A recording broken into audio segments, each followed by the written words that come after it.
The Freedom Riders were inspired by the 1947 Journey of Reconciliation. The Journey of Reconciliation was a form of nonviolent direct action to challenge segregation laws on interstate buses in the southern United States. It was a 2-week journey by 16 men that began on April 9, 1947. The Journey of Reconciliation was intended to test an earlier Supreme Court ruling that banned racial discrimination in the interstate level. Chiefly members of the Congress of Racial Equality, also known as CORE, were arrested to serve on a chain gang in North Carolina for violating local Jim Crow laws regarding segregating seating on public transportation.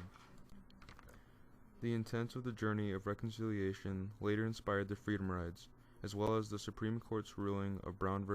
Board of Education. On May 4, 1961, 13 African Americans and white civil rights activists went on a series of bus trips through the South. It was led by CORE director James Farmer and 13 riders, of whom 7 were black and 6 were white, many in their 40s and 50s. This included Genevieve Hughes, William E. Harbour, and Ed Blankenheim. They left on Greyhound and Trailway buses, and their plan was to ride through Virginia, Carolinas, Alabama, Mississippi, ending in New Orleans, Louisiana, where a civil rights rally was planned. Here is a map of where the Freedom Rides took place. The Freedom Riders' tactics for their journey was to have at least one interracial pair sitting in the adjoining seats, and at least one black rider sitting up front where seats under segregation had been reserved for white customers by local customs throughout the South.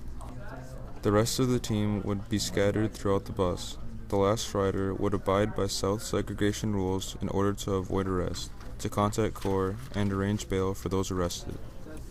The group traveled through North Carolina and Virginia, where they drew little public notice.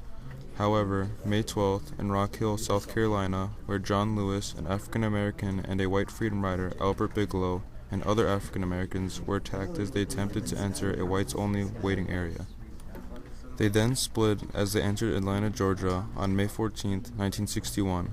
The Greyhound was the first bus to arrive in Anniston, Alabama. They were greeted by 200 angry white people, whom popped their tires on the bus and threw a bomb into the bus. The Freedom Riders escaped the bus, but were beaten by the members of the surrounding mob. The other bus arriving from Birmingham, Alabama, was also beaten by an angry white mob with metal bats. The original Freedom Riders had to stop because people were scared to drive them. JFK secured a driver through Governor John Patterson and the bus companies. Yet again, the Freedom Riders were beaten again in Montgomery, Alabama, with baseball bats and clubs. However, in Jackson, Mississippi, they were welcomed to hundreds of supporters, but those who used the whites-only facilities were sent to maximum security penitentiaries for 30 days, but were reversed by the Supreme Court. Although facing numerous amounts of violence, the Freedom Riders drew international attention, which drew hundreds to the cause.